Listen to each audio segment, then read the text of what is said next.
сколько это стоит и окупает ли это вложение.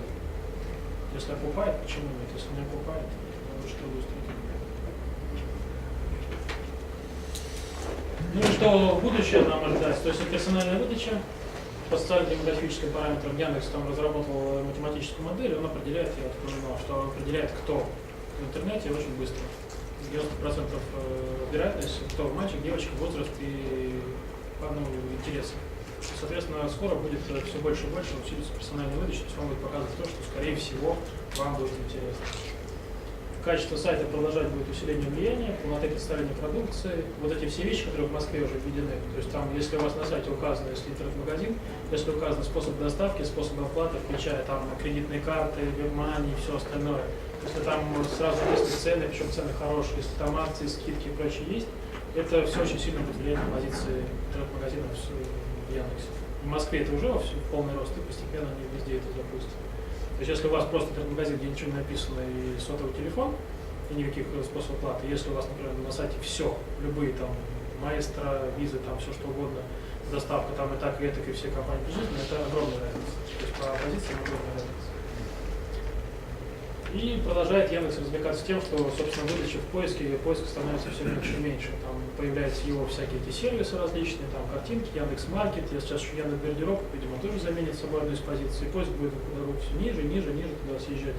То есть все больше будет всяких различных сервисов. То есть Яндекс сейчас цель такая, чтобы пользователь находил ответ на свой вопрос, не уходя на сайт. То есть если человек набрал поиск и тут же нашел ответ прямо в выдаче, для него это идеальный вариант. Потому что человеку не надо тратить время и ходить по сайтам и так далее. С этой же целью сейчас разрабатываются такие приложения для поиска. В китайском Байду тоже один из крупнейших мировых поисковиков тоже работает. Там прямо выдача. Человек может нажать «Купить», например, авиабилет, ему вылезает такая небольшая формочка, он вбивает параметры, там все подбирается, тут же нажал, тут же купил. Не надо никуда на сайт ходить. То же самое там пиццу заказать. То есть тоже выходит сайт, у него сбоку там кнопочку «Купить». Нажимает тоже там кому, чего, как отправить, все. То есть это сейчас будет это не может быть как бы каким-то хакерским продуктом, когда человек вбивает действительно, в том числе и банковские свои данные, и тут раз... Может. Я думаю, что будет злоупотребление первое время, что люди будут каким образом подменять какие-то там эти вещи. Это, ну, как обычно, когда что-то новое появляется, всегда умные люди находятся, которые это используют. Ну да, это же все спамится очень хорошо. Да, и тоже спамится будет все это. Так, ну, собственно, у меня все.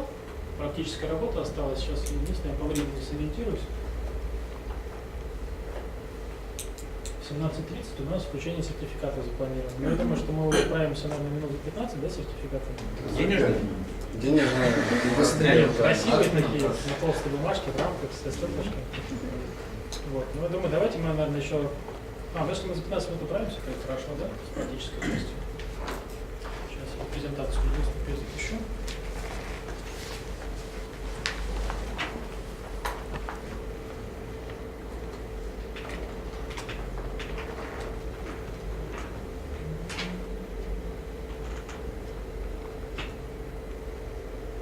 У меня она, в общем-то, небольшая.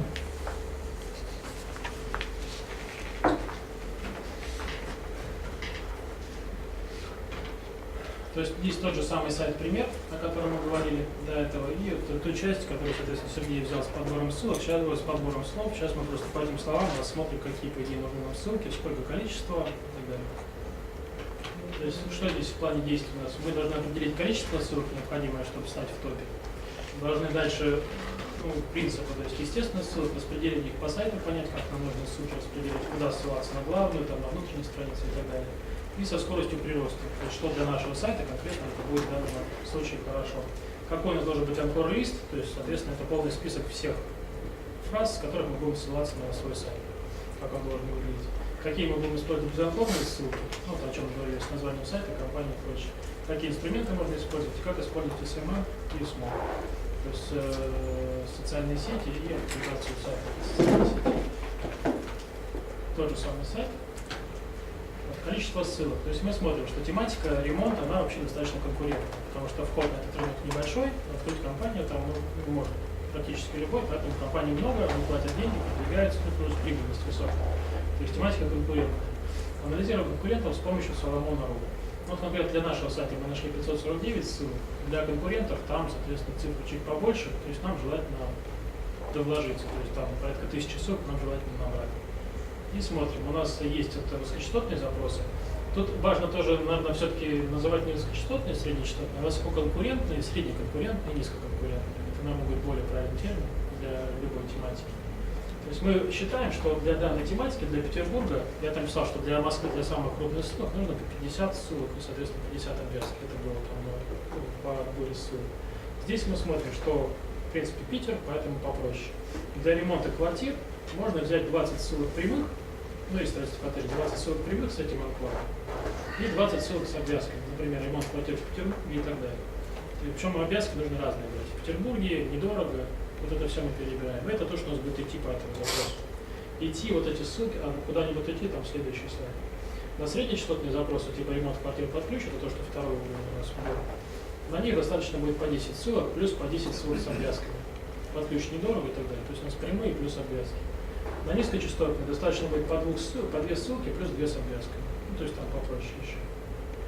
Из них дополнительно нам нужно еще будет порядка 20 ссылок вот этих самых безанкорных, то есть на имя домена, название компании, вот пример. Snophouse и так далее. Таких ссылок тоже должно быть, чтобы показать нам естественность. То есть, что это у нас не продвижение, а у нас совершенно разные ссылки, это должно быть.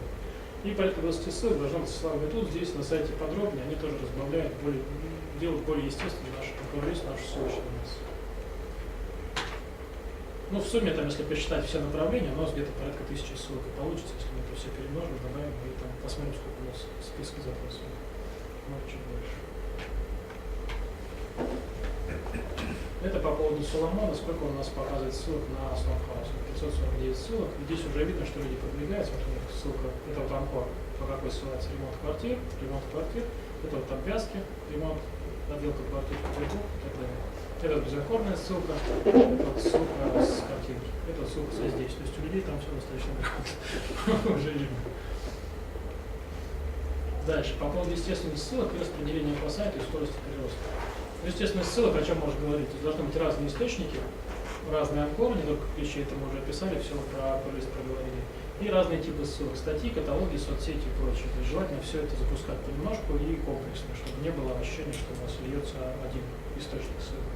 Распределение по сайту тоже такой момент, что неестественно, когда у вас ссылается по одному и тому же ключу на одну и ту же страницу. В жизни так не бывает. Обычно часть ссылок все равно ставят на главу, по факту.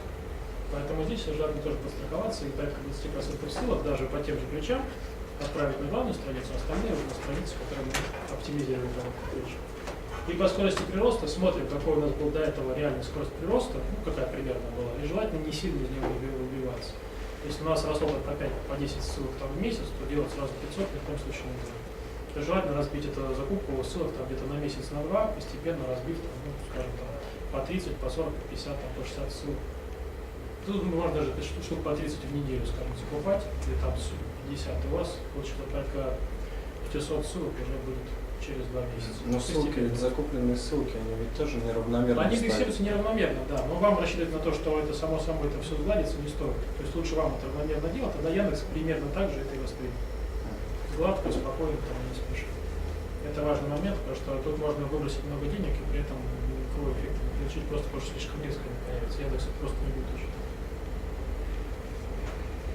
Ну, по поводу анкор-листа, вот мы уже говорили, то есть половину берем чистые ключи, половину берем примерно обвязки с разными вариантами. Причем эти варианты лучше брать тоже из выдачи Яндекса, потому что она естественная. Если вы будете неестественными добавками добавлять, каких-то там ремонт квартир под ключ, там, что-нибудь, помидор. Ну, то есть, это можно, конечно, но это будет неестественно, Яндексу это тоже не очень понравится.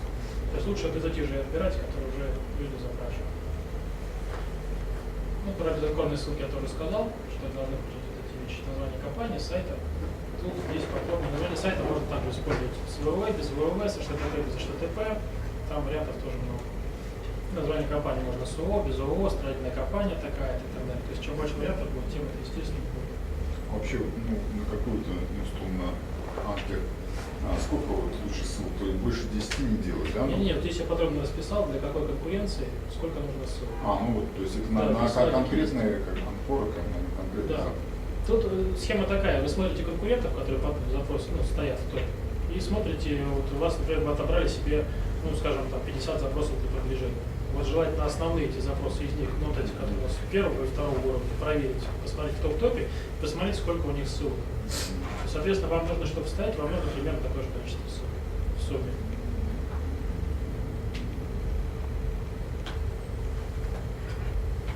Ну, инструменты, то есть о чем говорили, тоже каталоги, соцзакладки, сборники пресс-релизов и статьи, отраслевые порталы, это естественно, где платить не надо, где, в общем-то, можно бесплатно все это делать, чисто руками можно работать, на головой. На биржах статей, на биржах ссылок можно покупать вот эти либо личные ссылки, либо статьи различные, хорошие. И для неконкурентных запросов, в принципе, можно подключать агрегаторы, они по неконкурентным запросам могут давать, ну, эти всякие сиапунты и прочее, они могут небольшой трафик. Ну и SMM тоже уже все-таки говорили, ссылки на сайт сотрудников в профилях проставляем, заводим себе группу. Даже если у вас в группе будет просто рассказано о вашей компании, коротко там, скажем, какие-то сотрудники ваши туда заведены, вступили в эту группу, и у вас какие-то новости регулярно там появляются, хотя бы раз в неделю, это уже тоже живая группа считается. Потому что, ну, скажем, для тематики, по вашему настроению раз в неделю новости, это более чем. Есть инструменты, которые из вашей RSS-ленты можно автоматически постить в Facebook и в Twitter. Анонсы ваши. То есть вам даже ничего делать не надо, они автоматически будут размещаться в Facebook. Это тоже можно использовать, если у вас лента ведется. Ну, можно завести блог компании, там, если вы лично написать. Тогда минимум, грубо говоря, чтобы все эти цели достигнуть и сделать это с минимумом работы и усилий, то тогда проще сделать RLS на сайте, сделать группу Facebook, ВКонтакте, ну, в Твиттере завести аккаунт, чтобы все это автоматом туда транслировалось, а группа, соответственно, от пользователя максимально заблокировать никаких комментариев и все остальное, чтобы...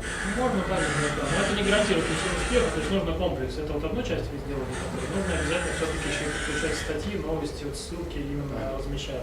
Не, я понимаю, я к тому, что вот именно, Это чтобы... да, это надо сделать. Это сейчас... Вот именно этот элемент закрыть, да? Можно закрыть, и в принципе, если у вас там реально люди будут вступать еще в группу, потенциальные клиенты ваши, вы можете с ними там общаться, или это тоже можно продажи приносить. Если есть там. Все-таки, да, ну если там открывать диалог в группе, да, давать возможность комментировать, еще что-то там делать, все равно нужен тогда постоянный человек, который будет модерировать, мало ли что там Обычно произойдет. это либо там секретарь, офис-менеджер, он в принципе может совмещать. Либо кто-то отвечает на звонки, зачастую, то есть обычно даже человек может сидеть и там, что в принципе ответов на важный попытки прикиньте. Либо колл-центр, если есть компания колл-центр, где отвечают на вопросы, скажем, не колл-центр, ну, короче, служба, которая по телефону отвечает, они тоже будут заниматься, потому что у них, в принципе, компетенция на то же самое. Ну, по практике, собственно, все, как вы замечательно говорили. Такие, если есть вопросы.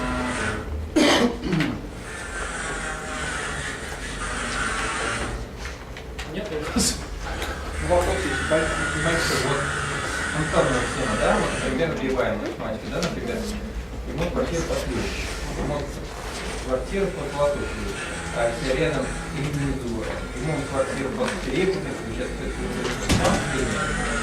Тут с точки зрения пользователя. Расклейка. Тут с точки зрения пользователя, если это выглядит как адекватно, это нормально. Для математики, если это можно написать, это нормально. Если это будет совершенно неестественно, то это спам. Если это как бы, ну, так, что-то среднее наполовину, ну, может и пропустить, ничего страшного. А если уж совсем откровенно, переборы включить. По поводу нового домена, скажем, если вы там двигаетесь, если вы собираетесь, например, менять CMS. Часто бывает, что у вас была одна структура сайта, одни каталоги, вы собираетесь менять CMS, и как вам стоит позиция сайта. Идеальный вариант, это чтобы у вас все ссылки, как они были, так они и остались. Структура сайта полностью исполняет. В этом случае вероятность потери это минимальна. Если у вас еще и структура там нового меню, она не сильно отличается, это идеальный вариант. Если же у вас, скажем, все ссылки были там на каталогах, все самые ЧПУ, а новые ссылки различные знак вопроса, бла-бла-бла-бла-бла, непонятно что, Яндексу придется вынести полностью у вас старый сайт из индексации, потому что страны больше не существует, и новые индексируют страницы. Это вы потеряете минимум там месяц-два на позиции. Это минимум. Перелить плавно не получится. Нет, там в идеале либо полностью сохранить, либо писать огромный список редиректов со старых страниц на новые. Но он обрабатывается медленно. Яндекс не очень любит редиректы. Считает, что чистый сайт хороший, это хорошо. Когда у вас там ваша экстенсия в файле служебно там 200-300 редиректов, это если их там, не знаю, по минимуму, если самые по минимуму, жирные там задачи. случаев 10, это нормально. Это практически на любом сайте, который растет, это бывает, а тогда никуда не деться. Это нормально. По поводу склейки домена.